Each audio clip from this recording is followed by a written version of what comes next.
Bom dia, gente! Mal amanheceu o dia aqui no Colorado e eu já tô me preparando para começar minhas observações no Observatório de Arecibo hoje.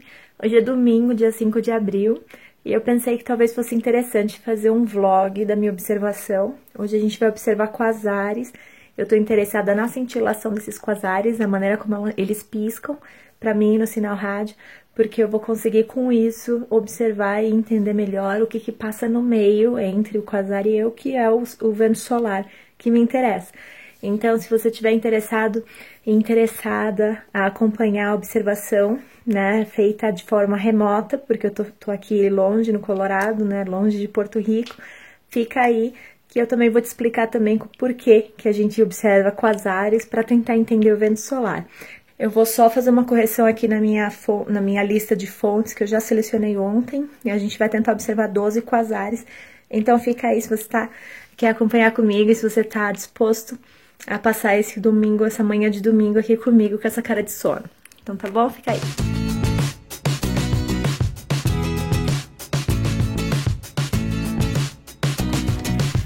Bom, já são agora 7h30 da manhã aqui em Denver.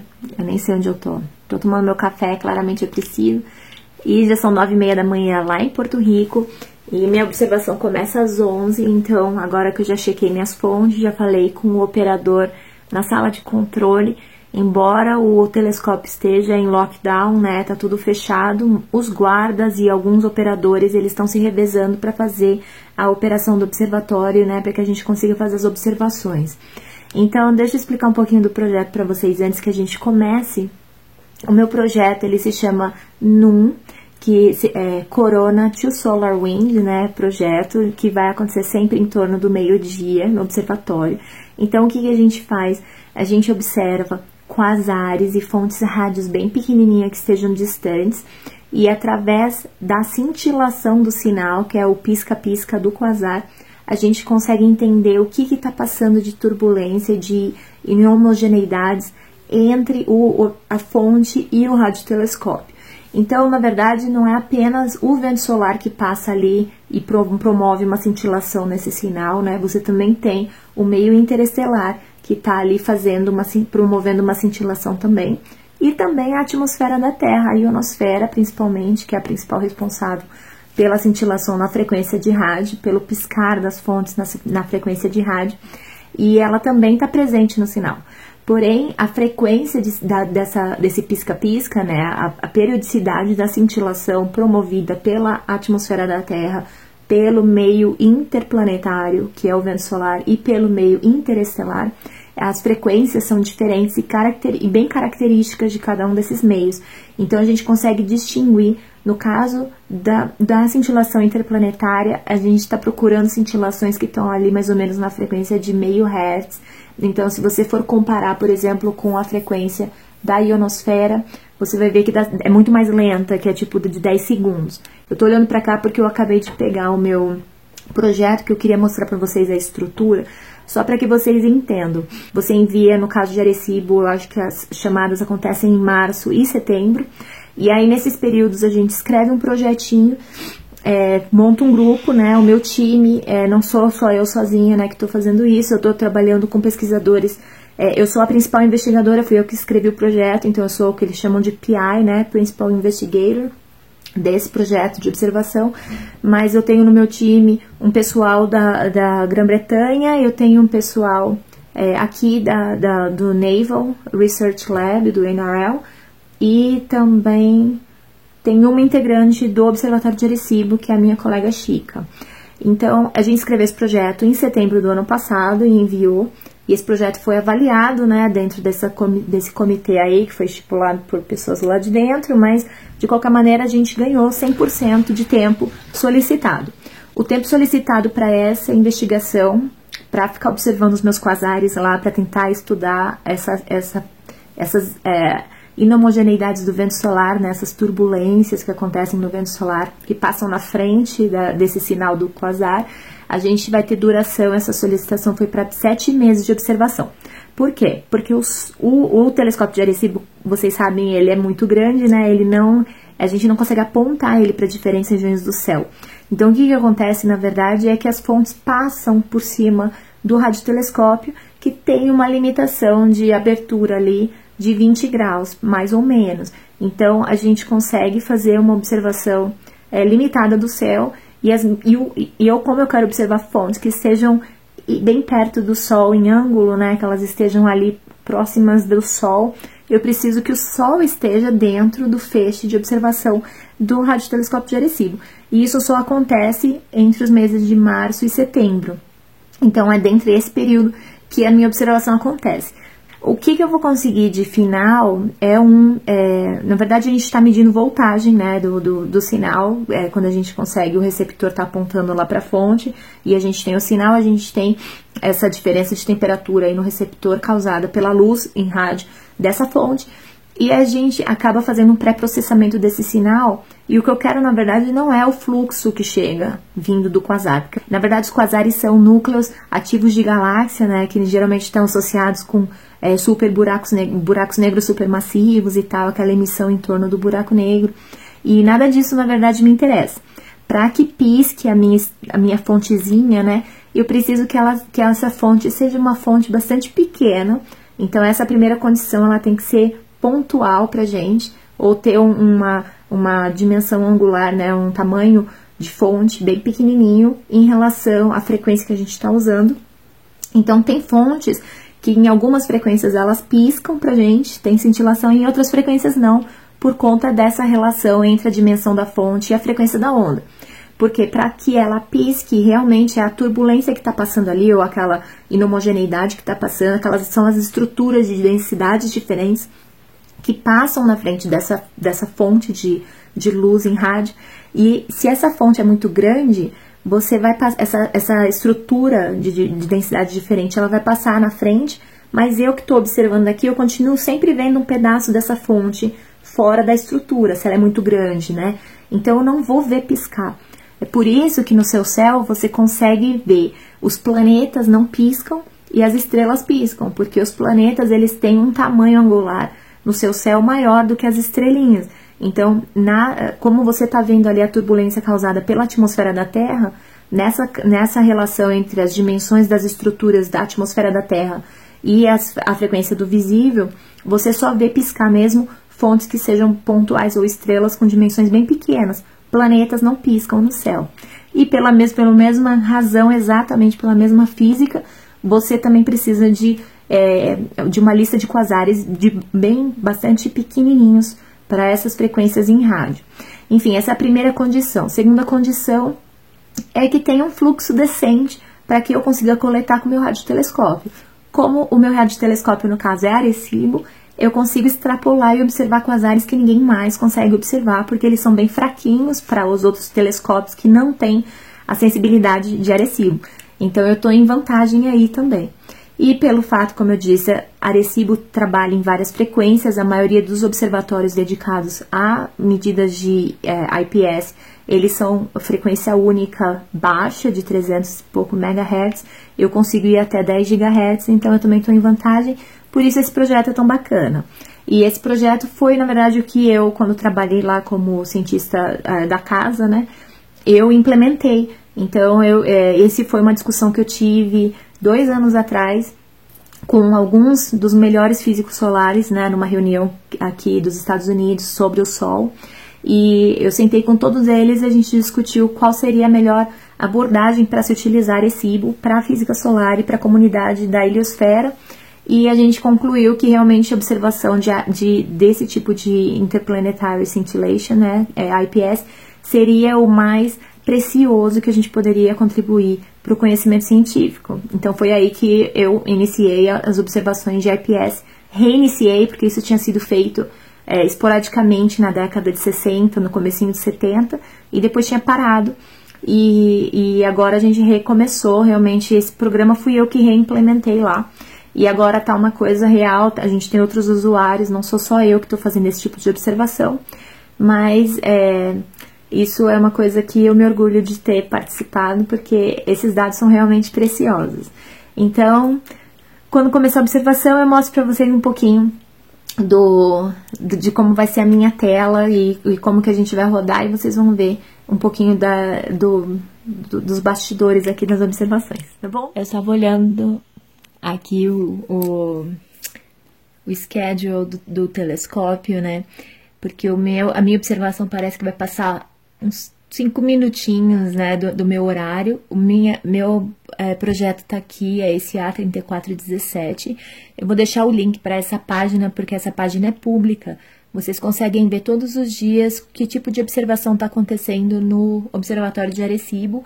Então, hoje, dia 5, aqui vai começar minha observação às 11 horas da manhã, local time. Então, meu projeto é o A3417. Se você clicar em cima dele, você vai conseguir ver do que se trata o projeto. Meu projeto. Ok, faltam 4 minutos para observação. A gente está aqui esperando o pesquisador anterior sair do controle do telescópio para a gente tomar o controle. E aí, abriu. Então, a gente coloca aqui o número do projeto. A3417. É 3417, né? Tô louca. A3417. Então, aqui eu ponho o meu nome. Aqui eu ponho meu telefone, just in case. Vamos lá, então. Abre. Eba! Entrou aqui, continua.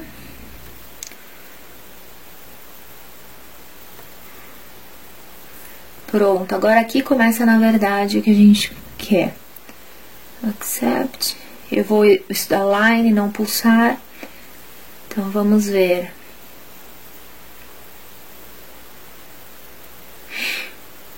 Tá, e aí abre aqui toda a janela, que é a mesma janela, a mesma tela que a gente tá na sala de controle. No meu caso, eu vou fazer um load configuration aqui. Que eu vou fazer em L-band, já tá aqui prontinho. Load and apply.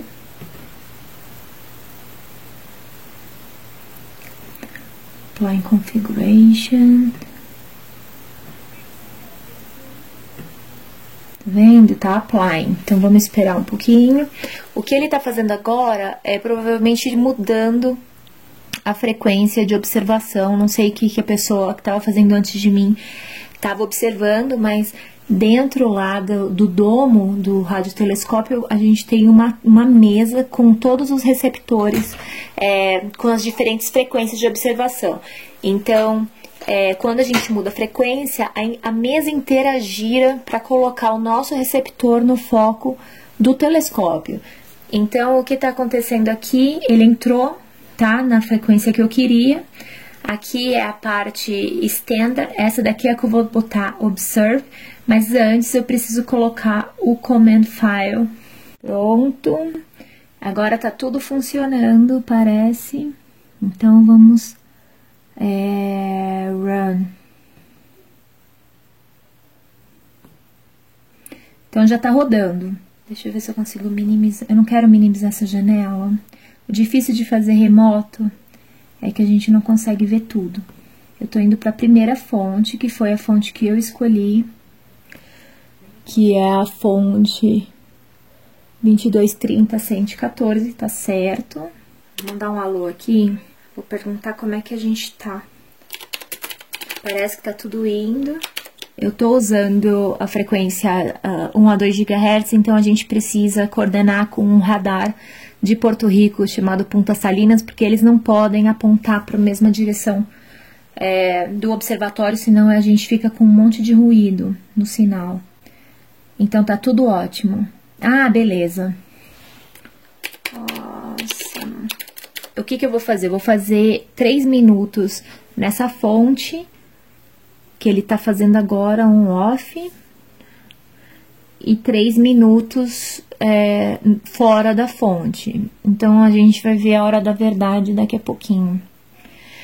Parece que tá tudo bem. Eu tenho que manter o operador aqui. Se ele te der algum pau ali, ele me avisa. Por enquanto, ele tá na fonte certa, que é a minha primeira fonte. Eu sempre fico nervosa no começo. Ah, ele tá me avisando que essa fonte, ela vai ela vai se pôr em 10 minutos, mas é por isso mesmo que eu escolhi ela para ser a primeira, porque a gente não tem muito tempo para observar ela. Tem que começar agora para ela conseguir ficar no foco. Ela tá saindo do feixe da antena, então a gente precisa observar rápido, mas eu preciso só de 3 minutos nela, na verdade. Então o telescópio deve estar bem na borda do azimuth, né, porque essa fonte já tá saindo do feixe. Olha lá, ele tá esperando, então ele deve estar saindo do on, tá indo pro off. Eu vou ficar tranquila só quando ele mudar de fonte e parecer que tá tudo bem. Ai, que nervoso que dá. A gente vai acompanhar aqui na janela de comando as linhas sendo seguidas, né? A próxima fonte é a 2251 mais 158. Isso, agora ele tá indo para a medida do off. O que ele faz? Ele fica 3 minutos sobre o quasar e aí ele tira um pouquinho o telescópio de cima da fonte e ele mede 3 minutos fora. Porque se a gente tiver alguma flutuação por conta de um mau alinhamento do telescópio naquela região do céu, ou alguma coisa local ali do próprio as mesmas flutuações assim físicas do telescópio, porque aquele domo é super pesado, então quando a gente aponta, ele chega no lugar e aí ele mexe um pouquinho. Todas essas flutuações, elas são descontadas quando a gente faz o sinal na fonte menos o sinal de fora da fonte, que é o off source que a gente está fazendo agora. Tá vendo? Então ele mudou agora o file, que ele começou ao 00100, o primeiro file é o 000, e agora ele vai de 100 em 100, fazendo on-off nas minhas 12 fontes tomara, né? Então vamos ver o que vai acontecer para ele ir para a próxima fonte. O meu amigo operador, ele me disse que ontem eles estavam tendo algum problema com o PUP, mas o PUP é um outro tipo de observação que é para o pessoal dos pulsares, não é o que eu estou usando agora, que é o meu back-end é o MOC. Então, tá vendo? Eu estou usando o MOC. Então, não vou ter problema com isso. Então, eu só vou esperar aqui que ele saia da minha fonte para ele começar o scan seguinte. Tá vendo? Ele tá começando o scan de 180 segundos, que são os meus 3 minutinhos, né? Ai, eu não tô conseguindo ver a janelinha onde ele mostra para onde tá indo o telescópio. Infelizmente, talvez eu consiga ver aqui. Espera só eu fazer. Vamos ver. Ele continua rodando ali. Tá, on-off. Aqui eu vou conseguir mostrar graficamente as fontes. Aqui, era isso que eu queria mostrar para vocês. Então, deixa eu só ver aqui o que tá acontecendo. Meu operador tá tranquilo. A gente ainda tá no on-off da primeira fonte. Ele já deve estar para fechar esse arquivo. Aqui, fechou. Então, agora, ó, ele vai começar a levar meu telescópio para a próxima fonte. Essa bolinha representa onde está o domo. Então, você vai ver que o meu telescópio ele estava apontando nessa fonte aqui, que foi minha primeira fonte. Agora, ele vai migrar para a próxima fonte. Ó, tá vendo que ele está mexendo? Então, agora ele está indo para a próxima fonte. Isso daqui, se você tá lá na sala de controle, você vê aquele gigante rodando em torno do prato, né? Na verdade, essa parte é a superfície iluminada do telescópio. Então, tá vendo que ele tá se aproximando, assim, em azimuth? Então, ele tava bem mais para fora. A fonte que eu acabei de observar, ela já tá em amarelo, porque ela tá saindo. As fontes nascem nesse lado, né? Porque elas estão nascendo ali no leste, se pondo para cá. Então, todas elas vão transitar aqui dentro do meu feixe. Quando elas estão dentro desse triângulo aqui, muito perto dessa bolinha, eu não consigo observar bem. Essa parte em vermelho é a parte que tem que estar bloqueada se você está usando o cable car. Então, essa parte aqui não tem problema usar se não tiver ninguém subindo e descendo, né, no bondinho lá para chegar aqui na plataforma, onde a gente tem o braço do telescópio e onde aquele domo se movimenta para cima e para baixo. E agora meu domo está se aproximando aqui do da minha fonte, que eu quero observar. Assim que ele assentar ali, você vai ver que ele vai centralizar na fonte. Cada uma dessas bolinhas é um quasar que faz parte do meu catálogo, que eu tô usando, que foi o que a gente conseguiu reunir de fontes possíveis para essa observação que eu tô fazendo. Tá vendo? O telescópio apontou lá, então aqui ele tá fazendo, esperando um pouquinho ele ajustar a posição, e aí quando ele assentar direitinho, ó lá, ele vai começar o scan do próximo, que é o 00200, que é o meu file, que é o segundo scan. Então tudo parece bonitinho, enquanto isso o meu telescópio vai ficar rodando, indo para dentro e para fora ali, e eu vou ficar brincando com esse brinquedo lindo até o fim das 2 horas. Estamos encerrando aqui, faltam 6 minutos e eu ainda estou faltando 2 fontes. Eu pedi para que eles me deixassem estender um pouquinho e foi permitido.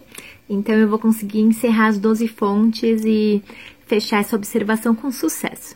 Então espero que vocês tenham gostado de acompanhar essas observações. Eu vou tentar colocar alguns gráficos, algumas coisas a mais para deixar mais claro a parte da análise, mas fiquei feliz de poder compartilhar com vocês esse domingo, essa manhã de domingo aqui, observando remotamente em Arecibo. Um abraço, tchau, tchau!